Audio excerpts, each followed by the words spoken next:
നമസ്കാരം. BJP ഭരിക്കാത്ത സംസ്ഥാനങ്ങളിലെ സർക്കാരിനെ ഏതുവിധേനയും സമ്മർദ്ദത്തിലാക്കുക എന്ന തന്ത്രപരമായ നീക്കത്തിന് തയ്യാറെടുക്കുന്ന BJPക്ക് കേന്ദ്ര സർക്കാരിന് എതിരായി രൂക്ഷമായ സമരത്തിന് കളമൊരുങ്ങിയിരിക്കുകയാണ് ഡൽഹിയിൽ. കേരളത്തിന്റെ മുഖ്യമന്ത്രി പിണറായി വിജയന്റെ നേതൃത്വത്തിൽ കേരളത്തിലെ MLAമാരും BJP ഭരിക്കാത്ത സംസ്ഥാനങ്ങളിലെ മുഖ്യമന്ത്രിമാർ, അതായത് അരവിന്ദ് കെജ്രിവാൾ അടക്കം, DK ശിവകുമാർ അടക്കം, സ്റ്റാലിന്റെ പ്രതിനിധിയായ തമിഴ്നാട് അംഗവും അടക്കമുള്ളവർ ഇന്ന് ഡൽഹിയിൽ സമരം നടത്തി. രൂക്ഷമായ വിമർശനമാണ് BJP സർക്കാരിനെതിരെ, അതായത് കേന്ദ്ര സർക്കാരിനെതിരെ ഡൽഹിയിൽ സർക്കാർ മുഴക്കിയത്. മുഖ്യമന്ത്രി പിണറായി വിജയന്റെ 1.5 മണിക്കൂറോളം നീണ്ടു നിൽക്കുന്ന പ്രസംഗത്തിൽ ഭൂരിഭാഗവും സർക്കാരിനെതിരായ രൂക്ഷ വിമർശനങ്ങളായിരുന്നു. അക്കമിട്ട് പറഞ്ഞുകൊണ്ടായിരുന്നു അദ്ദേഹം വിമർശനങ്ങൾ ഓരോന്നും ഇംഗ്ലീഷിൽ നടത്തിയത്. പക്ഷേ അതിന്റെ ഇടയിൽ കുറച്ചു നേരം അദ്ദേഹം മലയാളം ഉപയോഗിച്ചു. ആ മലയാളം ഉപയോഗിച്ചതത്രയും കേന്ദ്രത്തിൽ ഭരണത്തിലിരിക്കുന്ന BJPയെയും ഗവർണറെയും രൂക്ഷമായി വിമർശിക്കുവാൻ വേണ്ടിയും പരിഹസിക്കുവാൻ വേണ്ടിയുമായിരുന്നു. ഇംഗ്ലീഷിൽ പ്രസംഗിക്കുന്നതിനിടയിൽ ഒരു നിമിഷം അദ്ദേഹം മലയാളത്തിൽ സംസാരിച്ചു. അത് ഗവർണറെ പറ്റിയായിരുന്നു. അദ്ദേഹം പറഞ്ഞത് ഇങ്ങനെയാണ്: കേരളത്തിന്റെ ഗവർണർ കേരളത്തിലില്ല, എല്ലായ്പ്പോഴും ഇവിടെയാണ്, ഇന്നും ഇവിടെയുണ്ട്. കേരള ഹൗസിലെ ചില ആളുകൾ ചോദിക്കുന്നുണ്ടായിരുന്നു, ഇടതുപക്ഷ സർക്കാർ നടത്തുന്ന ഈ സമരത്തിൽ പങ്കാളിയാകാനാണോ ഗവർണർ എത്തിയിരിക്കുന്നത് എന്നൊക്കെ. വേദി ആകെ ചിരിക്കുന്നു, കൈയടിക്കുന്നു. തുടർന്ന് വീണ്ടും ഇംഗ്ലീഷിൽ പ്രസംഗം തുടങ്ങുന്നു. ആ ഇംഗ്ലീഷ് പ്രസംഗത്തിലും ഗവർണർക്കെതിരായ രൂക്ഷ വിമർശനം തന്നെയായിരുന്നു അദ്ദേഹം നടത്തിയത്. ജനാധിപത്യത്തിലൂടെ അധികാരത്തിലേക്ക് എത്തിയ ഒരു സർക്കാർ, ആ സർക്കാർ മുൻപോട്ട് വെക്കുന്ന ബില്ല് രാഷ്ട്രീയപരമായ നേട്ടത്തിന് വേണ്ടി ഒപ്പുവെക്കാതെ പോകുന്ന ഒരു ഗവർണർ അവിടെ രാഷ്ട്രീയം കളിക്കുകയാണ്. അദ്ദേഹം കളിക്കുന്ന തീക്കളിയാണെന്ന ബോധ്യം അദ്ദേഹത്തിന് ഉണ്ടാകണം. അദ്ദേഹം ഗവർണറായിരിക്കുന്ന സർക്കാരിന് വേണ്ടി നിലകൊള്ളുവാൻ അദ്ദേഹത്തിന് സമയമില്ല, പക്ഷേ തെരുവിൽ കസേരയിട്ടിരിക്കുവാൻ അദ്ദേഹത്തിന് സമയമുണ്ട് എന്നൊക്കെ പറഞ്ഞുകൊണ്ട് പരിഹസിച്ചും ആരോപിച്ചും കൊണ്ടായിരുന്നു അദ്ദേഹത്തിന്റെ പ്രസംഗമെല്ലാം. കേന്ദ്ര സർക്കാർ കേരളത്തെ സാമ്പത്തികപരമായി പിരിമുറുക്കുന്നതടക്കമുള്ള കാര്യങ്ങൾ ഇന്ന് സമരത്തിന്റെ ഭാഗമായുള്ള പ്രസംഗത്തിൽ അദ്ദേഹം പറഞ്ഞു. വാക്കുകൾ കേൾക്കാം. Odisha, Telangana, Tamil Nadu and so on. In many states, including Kerala, we have seen governors trying to overreach their constitutional mandate by meddling with the autonomy of the legislature. Assent to bills passed by legislative assemblies have been indefinitely delayed. In this context, it is to be noted that the Supreme Court did warn the governors that they were playing with the fire. Yet, governors continue to play their political games. Multiple state governments have had to approach the judiciary against such undemocratic high-handedness. Kerala's governor does not have time to spend in Kerala. Mostly he is outside.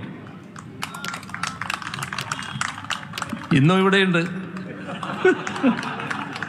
Kerala ഹൗസിൽ ചിലർ ചോദിച്ചു, നിങ്ങളെ സമരത്തിൽ പങ്കെടുക്കാനോ കാണാനോ വന്നതാണോ?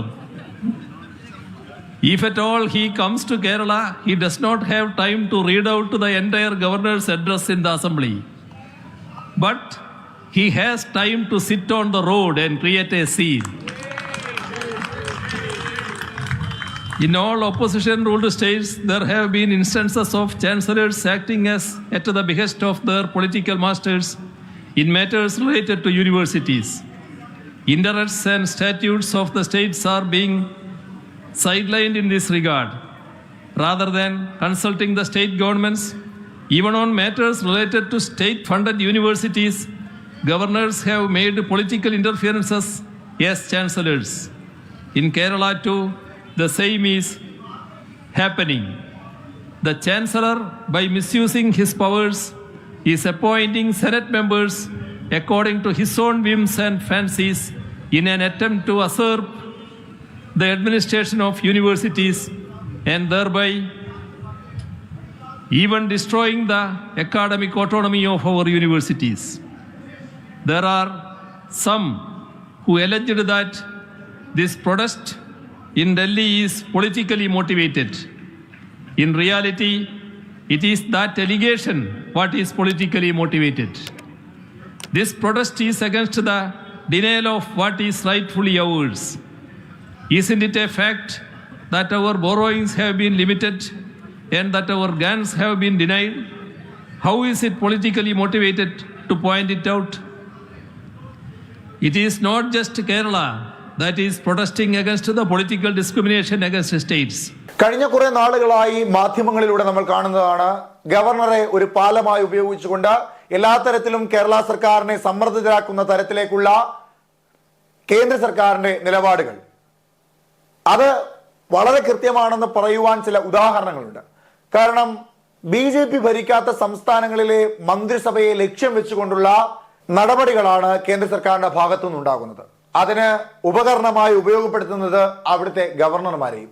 അത്തരത്തിൽ കേരളത്തിലും ഉപയോഗപ്പെടുത്തുന്ന ഒരു ഉപകരണം മാത്രമാണ് കേരള ഗവർണർ ആരിഫ് മുഹമ്മദ് ഖാൻ എന്ന ഇടതുപക്ഷത്തിന്റെ ഭാഗങ്ങളിൽ നിന്നും ഉയരുന്ന വിമർശനങ്ങളും ആ സമയങ്ങളിൽ സജീവമായിരുന്നു. സർവകലാശാലകളെ കാവ്യവൽക്കരിക്കുവാൻ ശ്രമിക്കുന്നു, അവിടേക്ക് RSSന്റെയും ABVPയുടെയും വിദ്യാർത്ഥി യുവജന നേതാക്കന്മാരെ തിരികെ കയറ്റുന്നു എന്നതടക്കമുള്ള നിരവധി ആരോപണങ്ങൾ ആ സമയത്ത് ഗവർണർ ആരിഫ് മുഹമ്മദ് ഖാന്റെ പേരിൽ ഉണ്ടായിരുന്നു. തുടർന്ന് തെരുവോരങ്ങളിൽ അദ്ദേഹത്തിനെതിരെ SFIയുടെ ഭാഗത്തു നിന്നും കരിങ്കൊടി പ്രതിഷേധം ഉയർന്നു.